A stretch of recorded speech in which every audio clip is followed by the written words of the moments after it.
اعوذ باللہ من الشیطان الرجیم بسم اللہ الرحمن الرحیم الحمد للہ رب العالمین الرحمن الرحیم مالک یوم الدین ایاک نعبد و ایاک نستعین اہدنا الصراط المستقیم صراط الذین انعمت علیہم غیر المغضوب علیہم ولا الضالین۔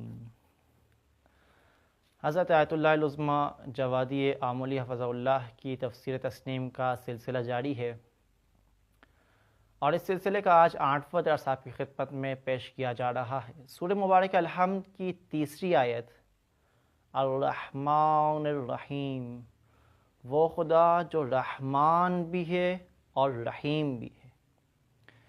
قرآن کے سورہ حمد کی اس آیت میں خداوند متعال کے رحمتوں کی دو قسمیں بیان کی جا رہی ہے، ایک رحمانی رحمت اور ایک رحیمی رحمت۔ رحمانی رحمت یعنی وہ رحمت جو ہر خشک و تر، جو ہر مومن و کافر کو شامل ہوتی ہے، ہر ایک کو شامل ہوتی ہے، جو عام رحمت ہے، جبکہ رحیمی رحمت خاص رحمت ہے، مومنین کے ساتھ مخصوص ہے، جو صرف اور صرف مومنین کے شامل حال ہوتی ہے۔ اور خداوند متعال ان دونوں رحمتوں کا مالک ہے، گو کہ یہ دونوں رحمتیں بھی خداوند متعال سے حمد کا مخصوص ہونے پر دلیل بن رہی ہے، کیونکہ جو رحمتیں دے وہی ہی حمد کا حقیقی مالک ہے، وہی حمد کا حقیقی لائق ہے، اور ذات خداوندی ہی ہے جو تمام تر رحمتیں دینے والا، تمام تر رحمتیں نازل کرنے والا ہے، چاہے وہ عام رحمتیں ہو چاہے وہ خاص رحمتیں ہو۔ ہر قسم کی رحمتوں کا نازل کرنے والا ذات خداوندی ہے، لہذا صرف ذات خداوندی ہی حمد کا لائق ہے اور اسی کی ہی حمد کرنی چاہیے۔ اس کے بعد حضرت آیت اللہ العظمیٰ جوادی آملی رب یعنی پالنے والے کے بھی دو قسمیں بیان کر رہے۔ رب جو اپنے مربوب کو پال رہا ہوتا ہے اور تدبیر کر رہا ہوتا ہے، تو عدالت کے ساتھ، رحمت کے ساتھ اپنے مربوب کی تدبیر کیا کرتا ہے، اپنے مربوب کی تربیت کیا کرتا ہے، اور ایسا مربوب حمد کا لائق ہے، مدح و ثنا کا لائق ہے۔ لیکن اس کے مقابلے میں وہ رب جو ظلم کے ساتھ، جو جہالت کے ساتھ اپنے مربوب کی تربیت کرتا ہے، اپنے مربوب کی تدبیر کرتا ہے، ایسا رب مذمت کا لائق ہے، نہ کہ حمد کا لائق ہے۔ اور اس پر کیا دلیل کہ وہ رب جو علم اور حکمت اور رحمت کے ساتھ اپنے مربوب کی تدبیر کرتا ہے، تربیت کرتا ہے، وہ حمد کا لائق ہے۔ اس پر کیا دلیل؟ اس پر یہ دلیل کہ خداوند متعال علم کے ساتھ، حکمت کے ساتھ، حلم کے ساتھ، تدبیر کے ساتھ اس پورے کائنات کی تربیت کر رہا ہے، اس پوری کائنات کو پروان چڑھا رہا ہے، اس پوری کائنات کو نعمت وجود سے نواز رہا ہے، اور وہ جو اس پوری کائنات کو علم اور حکمت کے ساتھ، رحمت کے ساتھ پروان چڑھائے، وہی حمد کا لائق ہے، لہٰذا صرف ذات خداوندی ہی حمد کے لائق ہے۔ اور اب تک یہاں پر آپ کی خدمت میں حمد کا خدا سے مخصوص ہونے پر 4 دلیلیں پیش کی گئی، اور ان 4 دلیلوں میں 4 مختلف واسطوں کو قرار دے کر 4 دلیلیں پیش کی گئی۔ الحمدللہ، حمد اللہ ہی سے مخصوص ہے۔ وہ کیوں؟ سب سے پہلی دلیل یہ کہ خداوند متعال اللہ ہے، یعنی تمام تر کمالات کا مالک ہے، اور وہ جو تمام تر کمالات کا مالک ہو وہی ہی صرف حمد کا لائق ہے۔ حمد صرف خدا سے مخصوص ہے۔ وہ کیوں؟ کیونکہ خدا رب العالمین ہے۔ الحمدللہ رب العالمین، تمام کائنات کا رب ہے۔ اگر کائنات کی کچھ حصہ ایسا ہوتا کہ اس کا رب کوئی اور ہوتا تو تمام حمد کو ہم خدا سے مخصوص نہ کرتے، لیکن اب کیونکہ تمام تر کائنات کا واحد رب صرف ذات خداوندی ہے، لہٰذا تمام تر کائنات کے حمد و ثنا کا واحد لائق صرف خداوند متعال کی ذات ہے۔ اور اسی طرح اس تیسری آیت کے مطابق خداوند متعال رحمان ہے. رحمان ہے یعنی اس کی رحمت ہر ایک کو شامل حال ہوتی ہے, اور جو رحمتیں دینے والا ہو وہی حقیقی حمد کا لائق ہے. اور کیونکہ ذات خداوندی ہمیں رحمتوں سے نواز رہی ہے, ہر ایک پر اس کی رحمت ہر ایک کو شامل حال ہو رہی ہے, لہٰذا صرف ذات خداوندی ہی حمد کے لائق ہے. اور نہ صرف رحمان ہے بلکہ رحیم ہے. چوتھی دلیل یہ کہ خداوند متعال رحیم ہے, اور کیونکہ رحیم ہے اس کی رحمت خاص ہے مومنین کے ساتھ, لہٰذا وہ جو رحمت دینے والا ہو, رحیمی رحمت دینے والا ہو, صرف وہی ہی ذات حمد کے لائق ہے. لہٰذا صرف خداوند متعال ہی کی ذات حمد کے لائق ہے. اس کے بعد اگلا پوائنٹ جو حضرت آیت اللہ العظمیٰ جوادی اعمالی حفظ اللہ بیان فرماتے وہ یہ کہ جس طرح رب کی دو قسمیں تھی, پالنے والے کی دو قسمیں تھی, اسی طرح ربوبیت کی بھی قرآن کریم دو قسمیں بیان فرما رہا ہے. ایک ممدوح ربوبیت اور ایک مذموم ربوبیت. یعنی کیا؟ ربوبیت یعنی پالنا. پالنے کے حوالے سے بھی خداوند متعال ممدوح ربوبیت رکھتا ہے, یعنی صرف اور صرف خداوند متعال ہی مدح و ثنا اور حمد کا لائق ہے, جبکہ اس کے مقابل وہ جو خداوند متعال کی ربوبیت کیوں نقص سے, ہر قسم کے منفی پوائنٹ سے, ہر قسم کے نیگیٹو صفت سے مبرہ ہے. ذات خداوندی میں کسی بھی قسم کا ظلم نہیں پایا جاتا. سورہ مبارکہ یہ کہف کی آیت 49 نمبر کی آیت, وَلَا يَظْلِمُ رَبُّكَ أَحَدًا, خداوند متعال کسی پر ظلم نہیں کرتا. سورہ فصلت کی 46 نمبر کی آیت, وَمَا رَبُّكَ بِظَلَّامٍ لِلْعَبِيدِ, خداوند متعال کا ظلم کسی کے شامل حال نہیں ہوتا. خداوند متعال کسی پر ظلم کے ساتھ برتاؤ نہیں کرتا. اور ساتھ ہی خداوند متعال تمام تر مثبت صفات, تمام تر کمالی صفات کا مالک ہے, اور اس خدا کی رحمانیت اور رحیمیت نے تمام تر کائنات کی چیزوں کو اپنی لپیٹ میں لے لیا. تمام تر چیزیں خداوند متعال کی رحمت کے زیر سایہ ہے, اور اسی رحمانیت اور رحیمیت کے ذریعے تمام کائنات کی خداوند متعال تدبیر کر رہا ہے, تربیت کر رہا ہے. لہذا صرف ذات خداوندی ہی مدح و ثنا کے لائق ہے. اس کے برعکس وہ ربوبیت جو مذمت کے قابل ہے, اس کی مثال قرآن مجید یوں بیان فرما رہا ہے جیسے فرعون کا اپنے آپ کو بنی اسرائیل کا رب ماننا, رب سمجھنا. سورہ نازعات کی 24 نمبر کی آیت, فقال, فرعون کہتا ہے کہ انا ربکم الاعلی, بنی اسرائیل سے کہتا ہے کہ میں تمہارا پروردگار ہوں.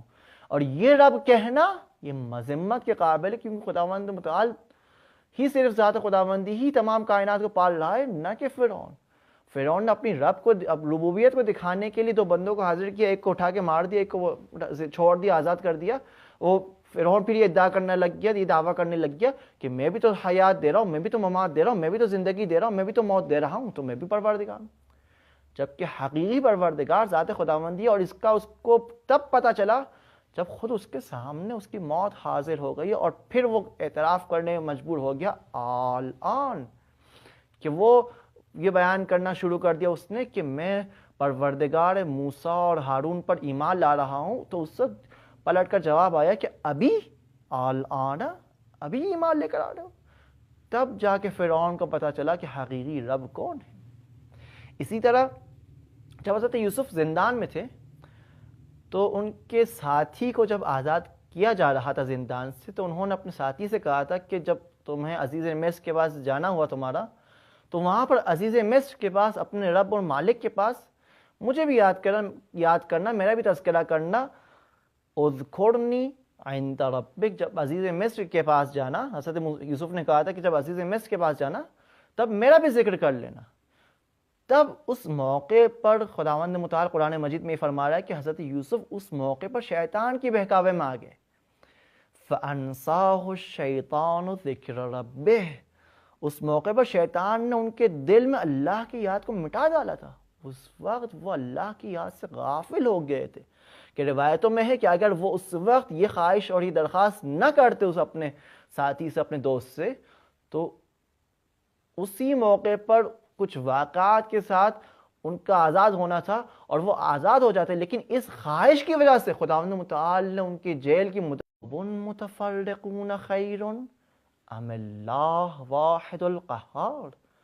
کیا متفرق اور متعدد رب رکھنا اچھی بات ہے، بہتر ہے، یا ایک واحد رب کو ماننا جو ہر چیز پر قادر بھی ہے اور ہر چیز پر قاہر بھی ہے؟ ہم مانگے تو بس اسی سے ہی مانگے، کون سا بہتر ہے، کون سا زیادہ معقول ہے کہ ہم اپنی تمام تر خواہشات ایک ہی پروردگار کی خدمت میں لے جائے جو ہر چیز پر قدرت رکھتا ہے، اسی سے ہی مانگے ہم، اور صرف وہی ہی ربوبیت مدح و ثنا کے لائق ہے۔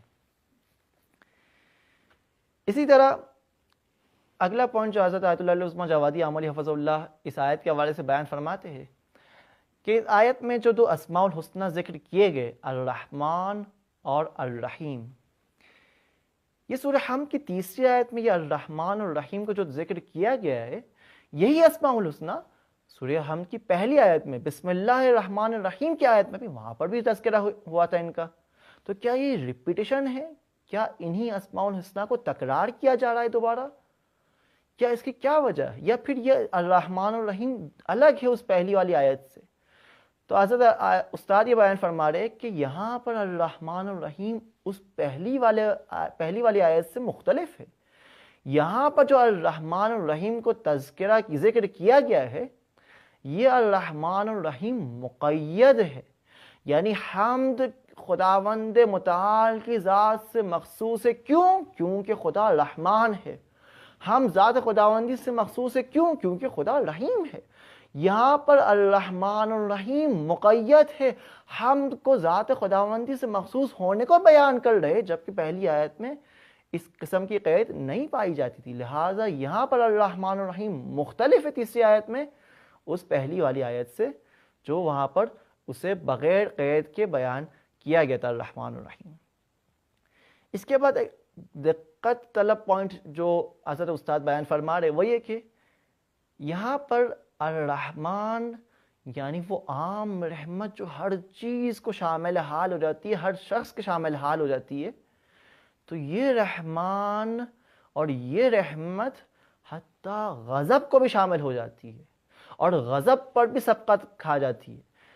دعائے جوشن کبیر کا جملہ یومن سبقت رحمتہ غضبہ، اے وہ خدا جس کی رحمت غضب پر بھی غالب ہے، غضب سے بھی سابق ہے، تو خداوند متعال کی رحمت غضب پر بھی شامل ہو جاتی ہے۔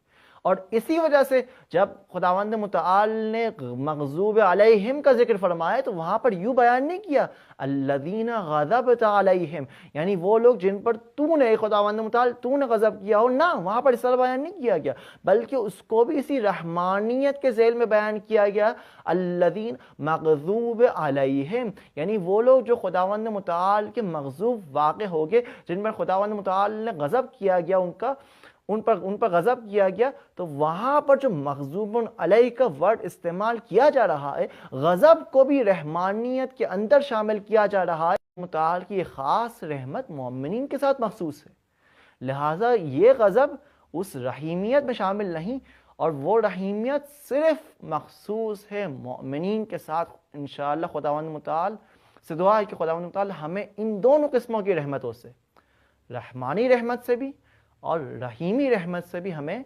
نوازتا رہے، اور ہمیں ان لوگوں میں سے قرار نہ دے جن پر خداوند متعال نے غضب کیا، اور ہمیں خداوند متعال یہ غضب سے محفوظ فرمائے۔